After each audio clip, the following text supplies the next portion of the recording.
إن الحمد لله نحمده ونصلي على رسوله الكريم أما بعد فأعوذ بالله من الشيطان الرجيم بسم الله الرحمن الرحيم ولقد آتينا موسى الكتاب وقفينا من بعده بالرسل وآتينا عيسى ابن مريم البينات وأيدناه بروح القدس أفكلما جاءكم رسول بما لا تهوى أنفسكم استكبرتم ففريقا كذبتم وفريقا تقتلون وقالوا قلوبنا غلف بل لعنهم الله بكفرهم فقليلا ما يؤمنون ولما جاءهم كتاب من عند الله مصدق لما معهم وكانوا من قبل يستفتحون على الذين كفروا فلما جاءهم ما عرفوا كفروا به فلعنة الله على الكافرين بئس ما اشتروا به أنفسهم أن يكفروا بما أنزل الله بغيا أن ينزل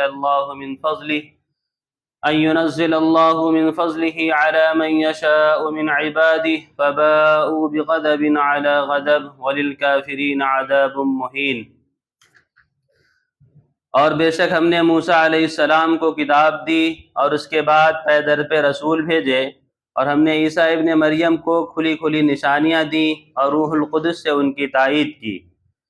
پھر یہ آخر کیا معاملہ ہے کہ جب کبھی کوئی رسول تمہارے پاس کوئی ایسی بات لے کر آیا جو تمہاری نفسانی خواہشات کو پسند نہیں تھی تو تم اکڑ گئے، چنانچہ بعض انبیاء کو تم نے جھٹلایا اور بعض کو قتل کرتے رہے، اور یہ لوگ کہتے ہیں کہ ہمارے دل غلاف میں ہیں، نہیں بلکہ ان کے کفر کی وجہ سے اللہ نے ان پر پھٹکار ڈال رکھی ہے، اس لیے وہ کم ہی ایمان لاتے ہیں۔ اور جب ان کے پاس اللہ کی طرف سے وہ کتاب آئی یعنی قرآن مجید جو اس تورات کی تصدیق بھی کرتی ہے جو اس سے پہلے ان کے پاس ہے، تو ان کا طرز عمل دیکھو، باوجود ہے کہ یہ خود شروع میں کافروں یعنی بت پرستوں کے خلاف اس کتاب کے حوالے سے اللہ سے فتح کی دعائیں مانگا کرتے تھے، مگر جب وہ چیز آ گئی جسے انہوں نے پہچان بھی لیا تو اس کا انکار کر بیٹھے، بس پھٹکار ہے اللہ کی ایسے کافروں پر۔ پیچھے سے یہودیوں کا تذکرہ چل رہا تھا۔ اب یہودیوں کے اندر جو بری عادات ہیں، ان کی بری خصلت ہے، ان سے متعلق یہاں پر تذکرہ ہو رہا ہے۔ اب یہاں پر اللہ تبارک و تعالیٰ کہہ رہے ہیں کہ جیسے ہم نے موسیٰ علیہ السلام کو کتاب اور نبوت دی تھی، ایسے ہم نے اس کے بعد بھی رسولوں کا سلسلہ جاری رکھا، اور حضرت عیسیٰ علیہ السلام تک تاریخ کے سوائے سے پتہ چلتا ہے کہ کم از کم 40,000 انبیاء ہیں بنی اسرائیل کے، اور انہی کے اندر آخری کے اندر بنی اسرائیل کے اندر حضرت عیسیٰ علیہ السلام نبی ہیں۔ وَآتَيْنَا عِيسَى ابْنَ مَرْيَمَ الْبَيِّنَاتِ وَأَيَّدْنَاهُ بِرُوحِ الْقُدُسِ، کہ ہم نے عیسیٰ ابن مریم کو واضح نشانی دے کر بھیجا۔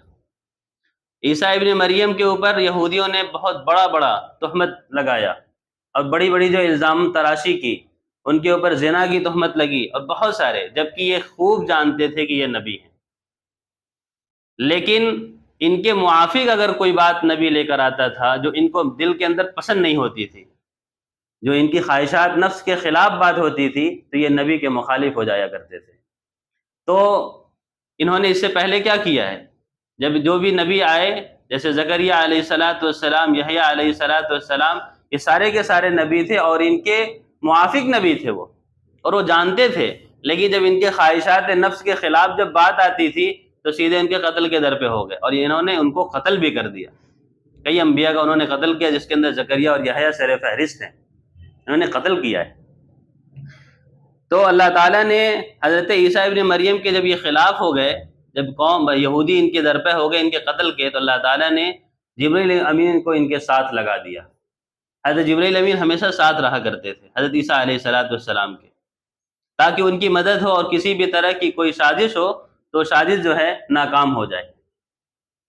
تو وہی اللہ تعالیٰ کہہ رہے ہیں کہ وَآتَيْنَا عِيسَى ابْنَ مَرْيَمَ الْبَيِّنَاتِ وَأَيَّدْنَاهُ بِرُوحِ الْقُدُسِ، اور ہم نے ان کو روح القدس کے ذریعے مدد فرمائی۔ ایک تو وہی آتی ہی تھی، لیکن خاص طور پہ اللہ تعالیٰ نے ان کے ساتھ لگا رکھا تھا کہ چونکہ یہ شرپسند بالکل ان کے پیچھے پڑے ہوئے ہیں، کہیں ایسا نہ ان کو نقصان پہنچا دے، تو آپ ان کے ساتھ ہمیشہ رہا کیجیے۔ أَفَكُلَّمَا جَاءَكُمْ رَسُولٌ بِمَا لَا تَحْوَىٰ أَنفُسُكُمُ اسْتَكْبَرْتُمْ، اور پس جب ہم نے تمہاری طرف رسول کو بھیجا تو کیا کرتے تھے، جو تمہارے نفس خواہشات نفس کے خلاف بات کہتے تھے تو تم اکڑ جاتے تھے۔ فَفَرِيقًا كَذَّبْتُمْ، اور بعض سے تمہارے میں سے اس کو جھٹلا دیتے تھے کہ نہیں یہ نبی نہیں ہے، یہ بات جھوٹی کہہ رہے ہیں، یہ بات غلط کہہ رہے ہیں. اور بعض کا کام کیا تھا، وَفَرِيقًا تَقْتُلُونَ، اور ایک جماعت ان کو قتل کرنے کے در پہ ہو جاتی تھی اور تم نے ان کو قتل بھی کر دیا. تو تین غلطیاں ان کے اندر تھی. ایک تو جب بات توحید کے موافق ہوتی تھی، جو ان کے اوپر ضرب لگتی تھی، چوٹ لگتی تھی، ان کے نفس کے موافق نہیں ہوتی تھی، تو کیا کرتے تھے، متکبر ہو جاتے تھے، جھٹلا دیتے تھے. اور دوسرا کام یہ کرتے تھے، ایک مستقل جماعت جھٹلانے پہ تھی کہ یہ نبی نہیں، ہم ان کو نہیں مانتے. اور ایک جماعت کا کام تھا کہ بس ان کو ہٹا دو اپنے راستے سے، نہ یہ رہیں گے نہ کوئی بات ہوگی. تو وہ ان کے بعد کہتے ہیں وقالوا قلوبنا غلف، اور لوگ کہتے تھے کہ ہمارے دلوں پہ کیا ہے، غلاف چڑھا ہوا ہے. یعنی تم جو توحید کی بات کہہ رہے ہو یہ ہمارے پہ اثر نہیں کرنے والی، تمہاری بات کا کوئی اثر نہیں چڑھ، ہمارا دل بالکل موٹا ہو چکا ہے. ہاں، اللہ نے ہمارے دل کو کیا کیا، غلاف چڑھا دیا ہے. تم جو بات کہہ رہے ہو یہ بات صحیح نہیں ہے، غلط بات کا ہمارے پہ کوئی اثر نہیں پڑنے والا. یعنی ایمان والوں کو یہ طنز دے رہے ہیں، ایمان والوں کو تانا مارتے تھے کہ ہمارا دل غلاف سے ڈھکا ہوا ہے، تمہاری جھوٹی باتیں کا اثر ہمارے پہ نہیں ہوگا. بل لعنہم اللہ بکفرہم فقلیلا ما یؤمنون، تو اللہ نے ان کے کفر کی وجہ سے ان کے اوپر کیا کیا، لعنت کیا. جب انہوں نے نبی کا انکار کر دیا تو پھر وہ کہاں رہ گئے اہل کتاب. نبی کا جب انکار کر دے تو پھر وہ اہل کتاب نہیں بچا، وہ تو کافر ہو گیا. ایک بات ہمیشہ یاد رکھنی چاہیے، اہل کتاب وہ تب تک ہے جب تک کہ وہ نبی کو مان رہا ہے تمام کے تمام. ایمان نہ لا رہا وہ الگ مسئلہ ہے، ہو سکتا ہے کسی وجہ سے، لیکن وہ یہ مان رہا ہے کہ وہ نبی ہیں، ہو سکتا ہے اس کی عصبیت پرستی کی وجہ سے ایمان نہ لا رہا، منکر نہ ہو، تب تک وہ اہل کتاب ہے. لیکن جب وہ اہل کتاب نے انکار کر دیا کہ نہیں یہ نبی نہیں، ہم اس کو نہیں نبی مانتے ہیں، تو اب وہ کیا ہیں، وہ کافر ہو گئے. یہی وجہ ہے کہ قرآن نے ایک جگہ کہا ہے کہ عیسائی نے یہودیت کا انکار کیا، یعنی موسیٰ علیہ السلام کا، اور موسیٰ علیہ السلام کے ماننے والوں نے عیسائیت کا انکار کیا، تو دونوں ایک دوسرے میں کیا ہو گئے، انکار کر کے ایک دوسرے کے خلاف دونوں کافر ہو گئے. اس لیے اب جو مسلمان ہیں وہ صرف اللہ، وہ اس وقت محمد رسول اللہ اور اللہ اور قرآن کو ماننے والے یہی مسلمان کہلائیں گے، اور یہی اہل کتاب ہیں. باقی جتنے لوگ ہیں اس وقت سب کے سب کافر ہیں، سب کے سب کافر ہیں، اس لیے کہ کوئی کا کسی پر کتاب پر ایمان نہیں ہے، سب اپنے من سے چل رہے ہیں. صرف نام ہے کہ وہ عیسائی ہیں اور نام ہے کہ وہ یہودی ہیں، موسیٰ علیہ السلام کو ماننے والے ہیں. سچ یہ ہے کہ موسیٰ کی جو تعلیم ہے توحید کے موافق، وہ اس کتاب کے موافق خود ان کا ایمان نہیں ہے. اگر موسیٰ پر ایمان رکھتے ہو آپ، تو اس کے بعد آنے والے نبی کو آپ نے قتل کیوں کیا؟ یحییٰ علیہ السلام کو آپ نے قتل کیوں کیا؟ زکریا علیہ السلام کو آپ نے قتل کیوں کیا؟ جب آپ اپنی بات میں سچے ہو کہ تورات ہی اصل کتاب ہے، تو تورات کے اندر تو یہ سارا مضمون ہے نا، ان کے موافق انہوں نے بات کہی ہے، تو پھر آپ نے انکار کیسے کر دیا؟ تو اللہ تعالیٰ کہہ رہے ہیں کہ اللہ تعالیٰ نے ان کے کیا کیا، اللہ تعالیٰ نے ان کے اوپر لعنت کی ہے ان کے کفر کی وجہ سے. فقلیلا ما یؤمنون، یہی وجہ ہے کہ یہودیت کے اندر بہت کم ایمان لانے والے لوگ، یہودیت کا ریزو نکالا جائے ایمان والے کے اعتبار سے اس امت میں آنے کے لیے، تو وہ بہت چند افراد ہیں. پوری دنیا تو اسلام کے اندر آ رہی ہے، عیسائیت ہو یا اور بھی ہو، کوئی لوگ ہوں، وہ بہت تیزی سے آ رہے ہیں، لیکن یہودی کا تعداد آپ کو نہیں ملے گی گنتی، بہت مختصر، الا ماشاء اللہ. چونکہ اللہ تعالیٰ نے کیا کیے، خود اللہ کی لعنت ان کے اوپر ہے. اس لیے کہ اسلام کے خلاف جتنے بھی پروپیگنڈے یہ پوری دنیا کے اندر ہو رہے ہیں، اس کے ماسٹر مائنڈ یہی ہے، یہودی. اور باقی لوگ تو تحقیق کر رہے ہیں کہ ہم جس عیسائی سینکڑوں کی تعداد میں روز اسلام قبول کر رہے ہیں، سالوں کے اندر کئی ہزار لوگ مسلمان عیسائی ہو رہے. کیوں؟ کیونکہ جو حق کی طرف آنا چاہ رہا ہے اللہ تعالیٰ اس کے لیے راستے کھول رہے ہیں، وہ تحقیق کر رہے ہیں، اللہ تعالیٰ ان کو ایمان دے رہا ہے. لیکن جو اسلام کے خلاف پروپیگنڈے کرے گا اللہ اس کو ایمان کی توفیق نہیں دے گا. یہ اصول اللہ کیا کہ اگر آپ کو معلوم نہیں ہے حق، تو آپ ہو سکتا ہے کہ حق کے اندر آ جاؤ، لیکن اگر حق کے خلاف آپ سازشیں رچو گے تو پھر آپ کو حق کی توفیق کبھی نہیں ملے گی. یہ اصولی بات ہے. وَلَمَّا جَاءَهُمْ كِتَابٌ مِّنْ عِندِ اللَّهِ مُصَدِّقٌ لِمَا مَعَهُمْ، اور جب ان کے پاس کتاب جو اللہ کی طرف سے آئی ہے وہ تصدیق کرتی ہے اس کی جو ان کے پاس بھی ہے. یعنی تورات کے اندر یہ بات لکھی ہوئی ہے کہ وہ جو نبی آخری زماں آنے والے ان کی یہ نشانیاں موجود ہے، وہ کتاب تورات بھی اس کی تصدیق کر رہی ہے اور قرآن بھی اس کی تصدیق کر رہی ہے کہ جو تورات کے اندر بات کہی گئی ہے وہ بات سچ ہے. تو یہودی کیا کرتے تھے جب اللہ کے نبی علیہ الصلوۃ والسلام دنیا میں تشریف نہیں لائے تھے، اور جب کفار مکہ ان کے اوپر ظلم کرتے تھے، مدینہ کے جو ہے کافر ان پہ ظلم کرتے تھے، تو وہ کہتے تھے کہ تم کو جتنا ظلم کرنا آج کر لو، ہم ایک نبی آخر الزماں کا انتظار کر رہے ہیں، جس دن وہ آ جائیں گے ہم ان کے ساتھ مل کر تمہارے خلاف جنگ لڑیں گے. یہ بات وہ کہا کرتے تھے. اور وہی اللہ تعالیٰ وَكَانُوا مِن قَبْلُ يَسْتَفْتِحُونَ عَلَى الَّذِينَ كَفَرُوا، اور اس سے پہلے تم دعا کرتے تھے کافروں کے خلاف، ہے نا، کہ آخری زماں نبی آخر الزماں کا انتظار ہے ہمیں، وہ آ جانے تو پھر ہم تمہیں بتائیں گے. تو جب آئے نہیں تھے تو انتظار تھا اور دعا کر رہے تھے ان کے صدقے میں، اور جب آج آ گئے فَلَمَّا جَاءَهُم مَّا عَرَفُوا كَفَرُوا بِهِ، اور جب تم نے ان کو پہچان لیا تم کا انکار کر دیا. انکار کی وجہ وہی عصبیت پرستی کہ ہماری برادری کے نہیں ہے، ہماری برادری میں نہیں آئے. اگر ہماری برادری میں آتے تو ہم مان لیتے. یہ تو بنی اسماعیل میں آ گئے، ان کو تو بنی اسرائیل کے اندر آنا چاہیے تھا. بس انکار کی صرف یہی وجہ بنی، برادری، عصبیت پرستی، کہ اگر برادری میں نہیں ہے تو ہم انصاف نہیں کریں گے. اور جس قوم کے اندر برادری کی بنا پر انصاف ہونے لگے گا، برادری کی بنا پر کام ہونے لگے گا، تو یاد رکھیے وہ قوم تباہ ہو جائے گی، چاہے وہ جتنے بڑے لوگ ہوں. اس سے اللہ کے یہاں کوئی فرق نہیں پڑتا. انصاف پر ملک کا نظام بنے گا. جو ملک بھی آج بھی باقی ہے، اگر اس کا انصاف ہوگا تو قومیت بچے گی، وہ ملک بچے گا. اور اگر اس ملک سے انصاف کو نکال دیا جائے تو پورا نظام ختم ہو جائے گا. یاد رکھیں، چاہے وہ کافر آپ ہوں چاہے کوئی ہو، اس سے کوئی فرق نہیں پڑتا. انصاف کرنا پڑے گا آپ کو، انسانیت کی بنا پر بھی. ایمان کی بنا پہ تو آپ کو آخرت میں جواب دینا ہے، لیکن انسانیت دنیا کے اندر نظام کو اگر آپ کو صحیح رکھنا ہے تو ہر ایک کا جو حق ہے اس کو آپ کو دینا پڑے گا. نہیں دیں گے تو پھر حق کے لیے کیا ہوگا؟ بغاوت ہوگی، پھر نظام خراب ہوگا. جیسا کہ ابھی کہاں ہوا؟ ابھی پڑوسی ملک کے اندر ہوا. تو عوام سے حکومت چلتی ہے، اور اگر حکومت کو یہ غرور ہو جائے کہ ہم جو چاہے وہ کر سکتے ہیں تو کب تک کے لیے؟ بہت زیادہ دیر نہیں لگتا. اللہ تعالیٰ ہر ایک قوم کے جو حالات کو پلٹ دیا کرتے ہیں، اور ہر ایک کا وقت جو ہے، کبھی وہ تخت پر بیٹھا ہو تو اس کو زمین پہ لا کے گرا دیتے ہیں. تو جب آپ کرسی پہ بیٹھے ہو تو آپ کو غرور کرنے کی ضرورت نہیں ہے.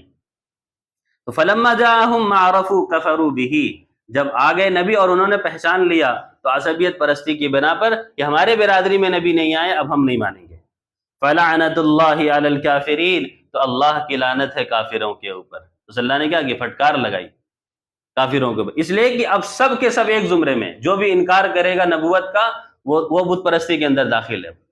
صرف کافر ہی نہیں کہ جو ہے پتھروں کی پوجا کرنے والے وہی کافر ہیں، اب جو بھی نبی کا انکار کر رہا ہے وہ سب اس کے اندر شامل ہوں گے، کفر کے اندر.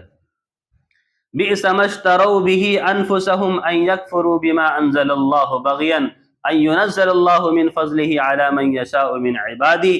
کتنی بری چیز خریدی ہے انہوں نے اپنے بدلے میں. دنیا کی ایک چند روزہ زندگی کی خاطر، چند حکومت کی خاطر، چند جو ہے عہدہ پرستی کی خاطر، سرداری کی خاطر، اپنی ناک کو صحیح کرنے کی خاطر انہوں نے کیا کیا؟ آخرت کے مقابلے میں دنیا کو ترجیح دے دیا. کیا ان کو ملا؟ کتنا برا خریدنا ہے. یعنی جو چند ٹکوں کے اندر جو اپنے دین کو بدل رہے ہیں اور یہ جھوٹ بول رہے ہیں اور اپنے آنے والے پیسہ لے کر کے جو ہے غلط بات بتا رہے ہیں لوگوں کو، یہ کتنا برا خریدنا معاملہ ہے. یہ کہ انکار کر دے اس چیز کا جس کو اللہ تعالیٰ نے نازل کیا ہے، صرف کس وجہ سے؟ بغین، ہٹ دھرمی کی وجہ سے. تو اللہ تعالیٰ کیا کریں گے؟ اور یہ معاملہ اللہ کا ہے نا. اللہ جس کو چاہے نبوت دے دے، ہمارا کیا اجارہ ہے اس میں؟ وہی اللہ کہہ رہا ہے ان ينزل اللہ من فضلہ، یہ کہ اللہ تعالیٰ جو نازل کر دے اپنے فضل سے جس کو چاہے اپنے بندوں میں سے، اپنا فضل جس کے ساتھ چاہے اللہ کر دے. ہم اور آپ کون ہوتے ہیں روکنے والے؟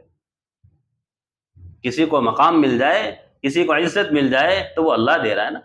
اگر ہم جل رہے ہیں اور اگر ہم ہٹ دھرمی پر ہیں اور ہمارے اندر کڑھن ہو رہی ہے تو یہ ہماری بے وقوفی ہے. جو اللہ کے قریب پہنچے گا اللہ تعالیٰ اس کو چنے گا، اللہ اس سے کام لے گا. تو اگر اللہ تعالیٰ نے بنو اسماعیل کے اندر، اگر عرب کے اندر جو ہے نبی کو بھیج دیا تو اس میں چڑھنے والی کون سی بات تھی؟ بات تو تم کو دیکھنی چاہیے تھی نا کہ بات سچ ہے کہ نہیں ہے، کہ جو ہم نے آخری نبی کا وعدہ کیا وہ نشانیاں ان کے اندر پائی جا رہی ہے نہیں پائی جا رہی ہے. اگر پائی جا رہی ہے تو تمہیں ترنت مان لینا چاہیے تھا. فباءوا بغضب علی غضب، تو کیا ہوا؟ ان کا وہ انکار کر بیٹھے، ہے نا، وہ انکار کر بیٹھے. اور کافروں کے لیے کیا ہے؟ ایک دردناک کھلا ہوا عذاب ہے اللہ کے یہاں۔ تو اگر آج دنیا کے چند ٹکوں کی خاطر آپ نے حق بات کو چھپا لیا ہے تو کل آخرت کے اندر آپ چھوڑ دیے جاؤ گے۔ دنیا میں آج آپ کو کوئی دقت نہیں ہے، آپ جو چاہو اپنے پد کا فائدہ اٹھا لو یا اپنے آپ کا فائدہ اٹھا لو، لیکن اللہ کے سامنے کھڑا ہونا ہے نا۔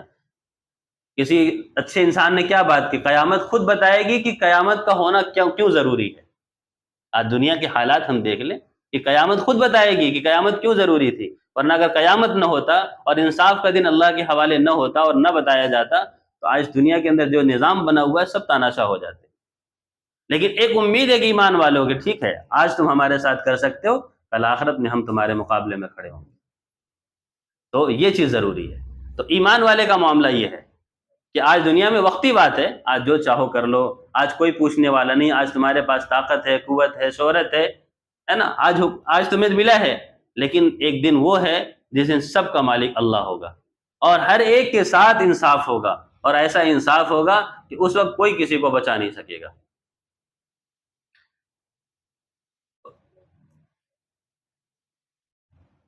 وَإِذَا قِيلَ لَهُمْ آمِنُوا بِمَا أَنزَلَ اللَّهُ قَالُوا أَنُؤْمِنُ بِمَا أُنزِلَ عَلَيْنَا وَيَكْفُرُونَ بِمَا وَرَاءَهُ، اور جب ان سے کہا جاتا ہے ایمان لے آؤ اس چیز پر جو اللہ نے نازل کیا ہے، تو کہتے ہیں کہ ہم ایمان لے آئے ہیں اسی چیز پر جو ہمارے اوپر نازل کیا گیا ہے۔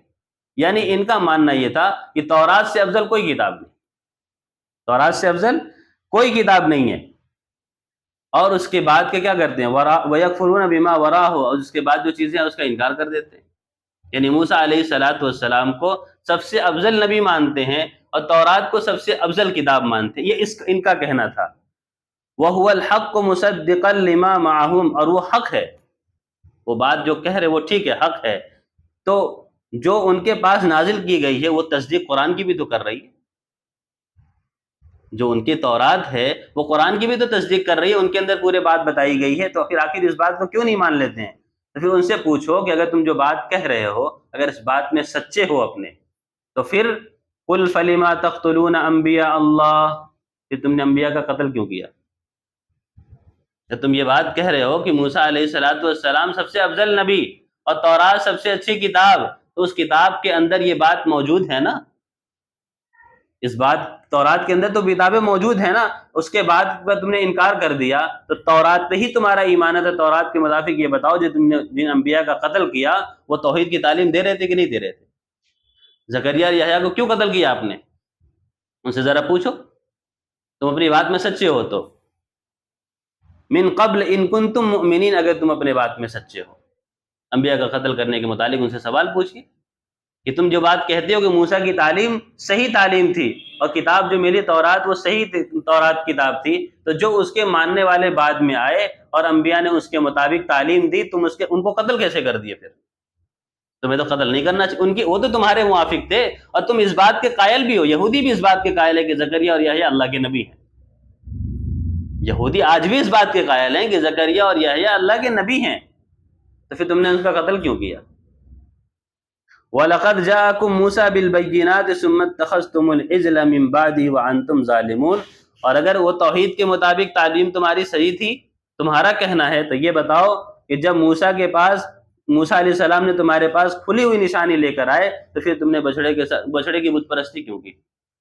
جب توحید کی تعلیم تمہارے پاس واضح طور پر موسیٰ علیہ السلام لے کر آئے اور وہ چند دنوں کے لیے جو ہے اللہ کے پاس گئے تھے تورات لینے کے لیے، تو تم نے کیوں بچھڑے کی پوجا کی؟ یہ غلطی تم نے کی ہے کہ نہیں کی ہے؟ وَأَنْتُمْ ظَالِمُونَ، اور اس کے بدلے میں تمہارے ساتھ کیا کیا گیا وہ بھی تمہیں پتہ ہے کہ کتنے لوگوں کی گردن کو جو ہے اڑایا گیا تھا۔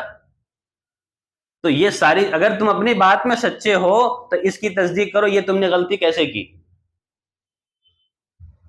اور تیسری بات، وَإِذْ أَخَذْنَا مِيثَاقَكُمْ وَرَفَعْنَا فَوْقَكُمُ الطُّورَ، اور جب ہم نے تم سے پورا مکمل پختہ وعدہ لیا تھا اور ہم نے تمہارے اوپر طور کو مسلط کر دیا، جب تورات کی تعلیم آئی، موسیٰ علیہ السلام لے کر آئے کہ اللہ تعالیٰ کی یہ احکام ہے، تو تم سب نے انکار کر دیا، تو اللہ تعالیٰ نے کیا کیا تھا؟ پیچھے واقعہ گزرا نے، طور کو ان کے اوپر مسلط کر دیا۔ مانتے ہو کہ نہیں مانتے؟ خُذُوا مَا آتَيْنَاكُمْ بِقُوَّةٍ، اور ہم نے تم کو کیا کیا کہ تم جو ہے وہ چیز کو جو ہے مضبوطی سے تھامتے ہو یا نہیں، سن رہے ہو نہیں سن رہے ہو ہماری بات کو؟ تو اس کتاب کو مضبوطی سے عمل کرتے ہو، یعنی کہ کیا کر کے؟ طور کو مسلط کر کے تم کو منوایا گیا تھا کہ نہیں منوایا گیا تھا؟ اور تم نے وسمعوا، تم نے سنا بھی تھا جو اللہ تعالیٰ نے اس وقت کہا تھا کہ مانتے ہو یا اس طور کو تمہارے اوپر جو ہے لے کے کام ختم کر دیا جائے تمہارا؟ قالوا سمعنا، انہوں نے کہا ہم نے سنا تو تھا، ہم نے سنا تھا، وعصینا، لیکن نافرمانی کی تھی۔ کیوں؟ اس لیے کہ دل کے اندر بچھڑے کی محبت بیٹھ گئی۔ وَأُشْرِبُوا فِي قُلُوبِهِمُ الْعِجْلَ، ان کے دل کے اندر کیا تھی؟ بچھڑے کی محبت اندر سے پیوست تھی۔ ظاہری طور پہ نہ کہتے تو اوپر سے طور گر جاتا اور سب کے سب جو ہے اوپر پہنچ جاتے۔ اب یہاں رک کر میں ایک بات سمجھانا چاہتا ہوں، وہ بات یہ سمجھیے کہ اللہ رب العالمین کو دل کا حال پتا تھا نا، لیکن پھر بھی دور کو ہٹا دیا۔ اندر سے یہ منافق تھے، یہ رب کو پتا تھا، لیکن زبان سے کہنے کی وجہ سے کہ اللہ ہم نے سن لیا، اللہ تعالیٰ نے کیا کیا؟ طور کو ہٹا دیا۔ جبکہ دل کی خبر اللہ کو خود معلوم اور اللہ خود مخاطب ہے، لیکن دنیا کے اندر انہیں چھوٹ مل گئی۔ اس سے ایک بات ہم سب کو سمجھنی چاہیے، اگر کوئی شخص چاہے وہ دیوبندی ہو، بریلوی ہو، وہابی ہو، کوئی بھی ہو، جو یہ کہتا ہے کہ لا الہ الا اللہ محمد رسول اللہ، دنیا کے اندر اسے مسلمان سمجھا جائے گا۔ کوئی بھی کلمہ پڑھتا ہو ہم اسے مسلمان سمجھیں گے، یہ ہمیں تعلیم دی گئی ہے، اس لیے کہ اللہ کے نبی علیہ الصلوۃ والسلام ایک جنگ کے اندر خود شریک تھے۔ ایک صحابی نے ایک شخص کو قتل کر دیا، اس نے واقعہ بتایا کہ یا رسول اللہ اس نے زبان سے کلمہ پڑھ لیا تھا، لیکن میں نے صرف اس لیے قتل کر دیا کہ اس نے موت کے ڈر سے کلمہ پڑھا ہے۔ تو اللہ کے نبی نے فرمایا کیا تم نے اس کے دل کو چیر کے دیکھا تھا؟ تم نے اس کے دل کو چیر کے دیکھا تھا کہ اس نے کلمہ ڈر سے پڑھا تھا؟ تو اس سے ایک بات پتہ چلی کہ جو بھی اللہ کو ماننے والا ہے، جو بھی قرآن کو ماننے والا ہے، جو بھی نبی کو ماننے والا ہے، جس کا قبلہ اور کعبہ ایک ہے، جس کی آخرت ایک ہے، دنیا میں ہم سب اسے مسلمان سمجھیں گے، اور ہر ایک جو مسجد ہے اس کے اندر اس کا اکرام کیا جائے گا۔ اللہ سے بڑا کوئی ہو سکتا ہے؟ دل کا حال اللہ کو پتہ ہے، اور اللہ نے دنیا میں چھوڑ دیا۔ ہمیں دل کا حال کسی کا پتہ ہے؟ تو کس حیثیت سے اللہ کو مان رہا ہے، کس حیثیت سے نبی کو مان رہا ہے؟ ہم کسی کے دل کے اوپر فتویٰ دینے والے ہیں؟ ہے ہمارے پاس کوئی پیمانہ جس کو ہم دل کو ناپ سکیں؟ تو جو اللہ کو مانتا ہو، جو نبی کو مانتا ہو، قرآن جس کا ایک ہو، قرآن پر جس کا ایمان ہو، جو کعبے کی طرف ہو کر قبلہ ایک ہو کہ نماز پڑھ رہا ہو، سب کچھ ایک جیسا ہے، چاہے وہ مسلک کے اعتبار سے کوئی بھی، ہمیں اس سے کوئی فرق نہیں پڑتا، وہ مسلمان ہے، ہمیں ماننا پڑے گا۔ اس لیے اس نے لا الہ الا اللہ کہا ہے کہ اللہ کے سوا کوئی معبود نہیں، محمد رسول اللہ کی گواہی دی ہے، بس یہ کافی ہے دنیا کے اندر مسلمان ہونے کے لیے۔ آخرت میں جو ہوگا اسے اللہ تعالیٰ کے اوپر چھوڑ دو۔ تو دنیا ایک ہو گئی اس بات پر کہ دشمن کو پہچان گئی، اور آج ہم ایک نہیں ہو سکے اس لیے کہ یہ چھوٹی چھوٹی باتیں جس کی کوئی حیثیت نہیں ہے۔ اصول سب کا ایک ہے۔ کوئی کہے کہ میں اس قرآن کو نہ مانتا ہوں، کوئی کہے کہ میں نبی کو نہیں مانتا ہوں، کوئی کہے کہ میں قبلے کی طرف ہو کے نماز نہیں پڑھتا ہوں، کوئی کہے کہ ہم آخرت کے اندر کھڑے نہیں ہوں گے، تب اس پہ کفر کے فتوے لگاؤ۔ جب سب کوئی اصول کو ماننے کو تیار ہے تو فروعیت میں کیسا جھگڑا، جزئیات میں کیسا جھگڑا، کوئی چھوٹی چھوٹی چیز پہ کیسا جھگڑا؟ اس کی وجہ سے کسی پہ کفر کے فتوے دے دیا جائیں، کل آخرت میں کیا جواب دو گے؟ اس لیے آج اس بات کو سمجھنے کی ضرورت ہے۔ میں اسی لیے کہتا ہوں ہم نے قرآن کو سمجھا ہی نہیں ہے۔ اللہ کو دل کا حال پتہ ہے، لیکن پھر بھی اللہ نے چھوٹ دے دیا، اس لیے کہ دنیا میں فیصلے زبان پر ہوں گے، دل پر نہیں ہوں گے۔ جو بات زبان سے کہی جائے گی اس پر فیصلے ہوں گے، دل میں کیا ہے وہ اللہ جانے۔ تو دنیا کا قانون جو نافذ ہوگا، یہی وجہ ہے کہ منافقوں کو دنیا کے اندر اسی وجہ سے چھوٹ دی جاتی تھی۔ اگر منافقوں کو اس زمانے کے اندر قتل کر دیا جاتا تو یہودی ایک پروپیگنڈا کر دے، یہ تو اپنوں کو قتل کرتے ہیں۔ پہلے یہودی آپس میں ایک دوسرے سے لڑا کرتے تھے، تو جب یہی چیز مسلمانوں کے اندر ہو جائے گی، ایک مسلمان دوسرے مسلمان کو قتل کر رہا ہے، تو پھر بچے گا کیا مذہب؟ تو اللہ کے نبی علیہ الصلوۃ والسلام نے جان کر کے ان کے اوپر قتل کا فتویٰ نہیں دیا، تاکہ وہ مسلمان جو سچے ہیں وہ نقصان اٹھانے پہ آ جائیں گے۔ تو یہی اب ایک چیز اور سمجھا رہا ہوں، جب ہم ایک دوسرے کو کافر کہیں گے تو پھر وہ جو قادیانی ہے جس نے نبوت کا دعویٰ کیا ہے، پھر وہ تو صحیح ہے، پھر وہ تو صحیح ہے نا۔ ایک دیوبندی بریلوی کے نزدیک جب کافر ہو گیا تو پھر ایک قادیانی کافر ہے، تو کون سا مسئلہ ہے؟ آج یہ بات ہمیں سمجھنے کی ضرورت ہے۔ تو جو اصولیات میں ایک ہو اس کے اوپر کفر کا کوئی فتویٰ نہیں ہے۔ جو اصولیات سے خارج ہوگا اس کے اوپر کفر کا فتویٰ لگایا جائے گا۔ اس لیے آج ضرورت یہ ہے کہ مسجد کسی کی نہیں ہے، مسجد اللہ کی ہے، چاہے جو آ جائے اس کا اکرام ہے، جو آ جائے۔ ہاں ہو سکتا ہے کہ میرے پیچھے اس کی طبیعت نہ بھرتی ہو، کوئی بات نہیں، تنہا آپ پڑھ لو، اس کو نہیں بھگایا جائے گا، آپ تنہا پڑھ لو، کوئی مسئلہ نہیں ہے۔ لیکن مسجد میں کوئی داخل ہو جائے اور کسی کے اوپر کوئی ٹیگ لگا کر اسے کہا جائے کہ تمہاری مسجد نہیں نکلو، یہ مسجد اللہ کی ہے، کسی کے باپ کی جاگیر نہیں ہے، اور اگر کسی کے باپ کی جاگیر ہے تو پھر نماز نہیں ہوگی، پھر اس میں نماز نہیں ہوگی، کسی کے نزدیک نماز نہیں ہوگی۔ اگر کوئی یہ کہے کہ یہ میری زمین میری پراپرٹی ہے، میں اس کو یہاں سے تم کو بھگا رہا ہوں، پھر یہاں نماز نہیں ہوگی۔ نماز کے لیے ضروری ہے کہ وہ اللہ کے نام سے وقف کی گئی ہو، تب اس میں نماز ہوگی، اور جب اللہ کے نام سے وقف کر دی گئی تو جو بھی اللہ کو مانتا ہے اس کا اس مسجد کے اندر اکرام ہے۔ یہ ہم سب مسلمانوں کو سمجھنے کی ضرورت ہے۔ ہمیں بہکایا گیا ہے، ہمارے ذہن کو خراب کیا گیا ہے، اور چند ٹکوں کی خاطر خراب کیا گیا ہے، پیٹ کی جہنم کو بھرنے کے لیے ہمیں خراب کیا گیا، ہمارے ماحول کو خراب کیا گیا ہے۔ تو آج کی جنریشن یہ سمجھے گی تو آنے والی نسل اس کو کام کرے گی اس پر۔ وَأُشْرِبُوا فِي قُلُوبِهُمُ الْعِجْلَ بِكُفْرِهِمْ، اللہ تعالیٰ ان کے دلوں کے اندر کیا تھا؟ بچڑے کی محبت پیوست ہو چکی تھی، پلا دی گئی تھی، ہے نا۔ تو ظاہری طور پہ تو مان لیا کہ ان کے اوپر پہاڑ تھا، ذرا سا کہتے نہیں مانیں گے تو بس دھڑام دینا نیچے ہونا تھا، تو دیکھا کہ موت کے ڈر کی وجہ سے انہوں نے مان لیا، لیکن دل کے وعصینا، نافرمانی دل میں بھری ہوئی تھی، منافقت دل میں بھری ہوئی تھی کہ ہمیں تو کرنا ہے نہیں، ابھی مان لو بچنے کے لیے، لیکن اللہ جاننے کے باوجود بھی چھوڑ دیا۔ تو یہ قرآن ہمیں سمجھا رہا ہے کہ دنیا میں ہم دل کے تم کو مالک نہیں بنائے، ظاہر کے مالک بنائے۔ ظاہر میں جو سمجھ میں آئے تم اسے مانو، ظاہر کے اندر اگر وہ گواہی دے، کوئی زبان سے کہے کہ میں نبی کو نہیں مانتا، ہم اسے کافر مانتے، کوئی کہے کہ ہم قرآن کو نہیں مانتے، پھر ہم اسے کافر کہیں گے۔ اور پھر کسی کو فتویٰ لینے کی ضرورت نہیں ہے، کوئی قرآن کا انکار کر دے تو ہر ایک مسلمان اس بات کے لیے کافی ہے کہ وہ کہہ دے گا نہیں یہ کافر ہے جو قرآن کو نہ مانے۔ اب کسی مولوی کی ضرورت نہیں یہاں پر ہے۔ قُلْ بِئْسَ مَا يَأْمُرُكُمْ بِهِ إِيمَانُكُمْ إِن كُنتُم مُؤْمِنِينَ۔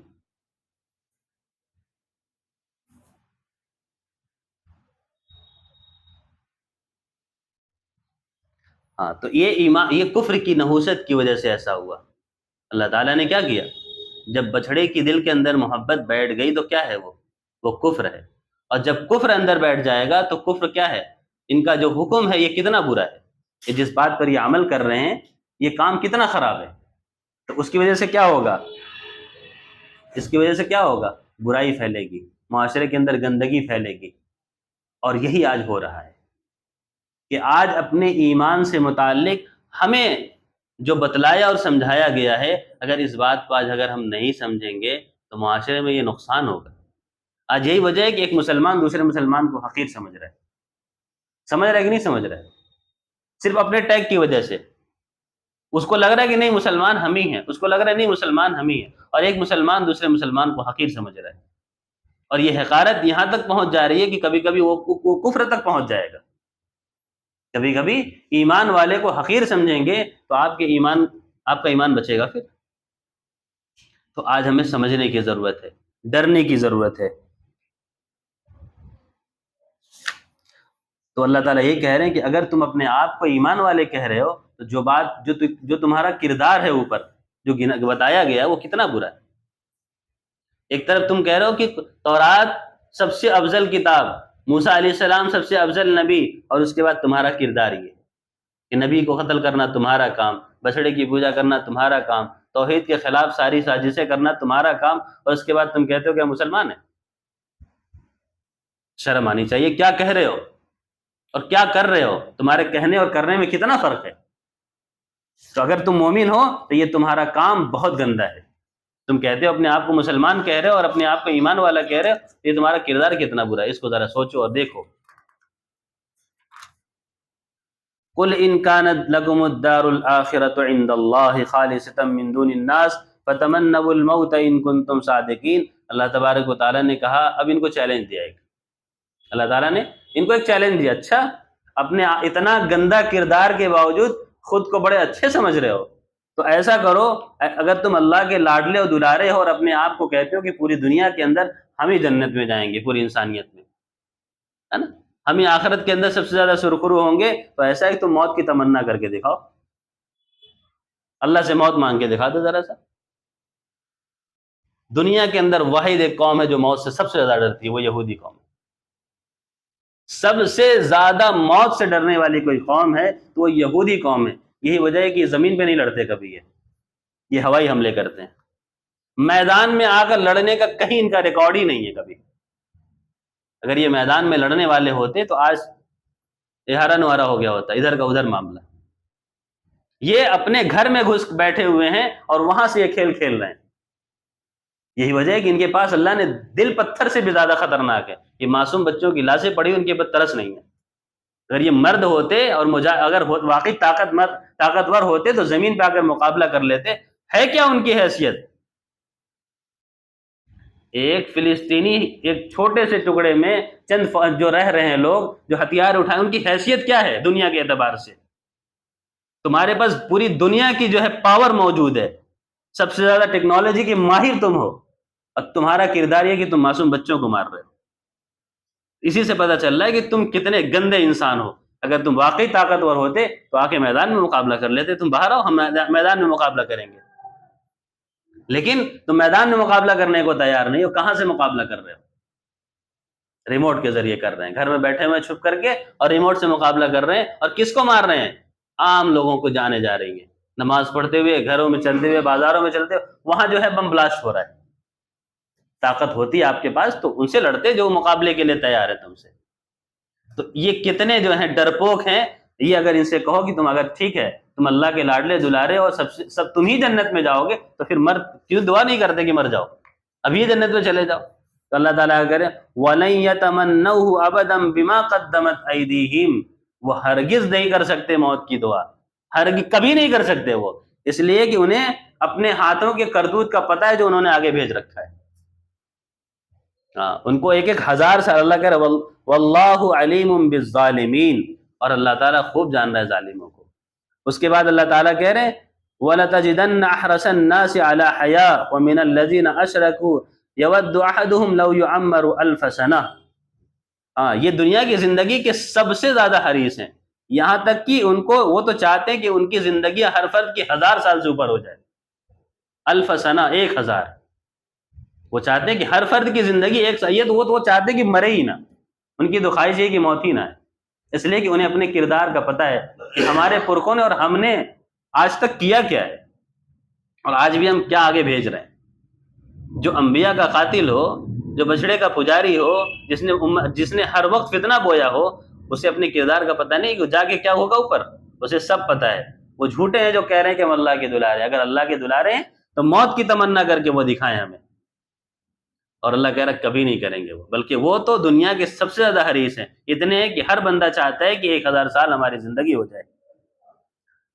وما هو بمزحزحه من العذاب ان يعمر والله بصير بما يعلمون. اور انہوں نے جو اپنے کرتوت آگے بھیج رکھے ہیں ان کی وجہ سے یہ کبھی ایسی تمنا نہیں کریں گے. اللہ ظالموں کو خوب جانتا ہے. یقیناً تم ان لوگوں کو پاؤ گے کہ انہیں زندہ رہنے کی حرص دوسرے تمام انسانوں سے زیادہ ہے. دنیا کے اندر جتنے لوگ بسے ہوئے ہیں سب سے زیادہ اگر کوئی اپنی زندگی کا حریص ہے تو وہ یہ ہے. یہاں تک کہ مشرکین سے بھی زیادہ ان کا ایک ایک شخص یہ چاہتا ہے کہ 1000 سال عمر پائے. الف سنہ. یہی وجہ ہے کہ ایک یہودی مر جاتا ہے تو پورے اسرائیل کے اندر تماشا ہو جاتا ہے. اسی لیے وہ بلبلا کر جو ہے معصوم بچوں کے اوپر گولیاں برسانا شروع کرتے ہیں، بم برسانا شروع کرتے ہیں. جب دم ہوتا ہے تو مقابلہ کر لیتے. پوری دنیا کی طاقت آپ کے پاس، ٹیکنالوجی آپ کے پاس، لیکن کر کیا رہے؟ دنیا کے اندر سب سے گندا کام اگر کوئی کرتا ہے تو یہودی کرتا ہے. آج پوری دنیا کے منہ میں بولی نہیں ہے. آج اگر یہی کام کوئی مسلمان قوم کرتی یا مسلمان کنٹری کرتی تو آج پوری دنیا ایک ہو گئی ہوتی. لیکن آج جو وہ معصوموں کا قتل کر رہے ہیں وہ دیکھ رہے ہیں، لیکن آج پوری دنیا ایک نہیں ہو. ہر ایک کا مسئلہ اپنی اپنی ذات، اپنا اپنا پیٹ، اپنی اپنی گدی. ہر ایک کو ڈر لگا ہوا ہے. مر کے نہیں جانا اللہ کے پاس. کیا منہ دکھاؤ گے؟ کتنا دن جئیں گے ہم؟ 50 سال، 100 سال، 200 سال؟ اس کے بعد کیا ہوگا؟ جاؤ گے تو اللہ کیا، تو کم سے کم اس سے پہلے کچھ تو شرم کرو کہ منہ دکھانے کے لائق بچ جاؤ. آج ہمارا بھی حال وہی ہے.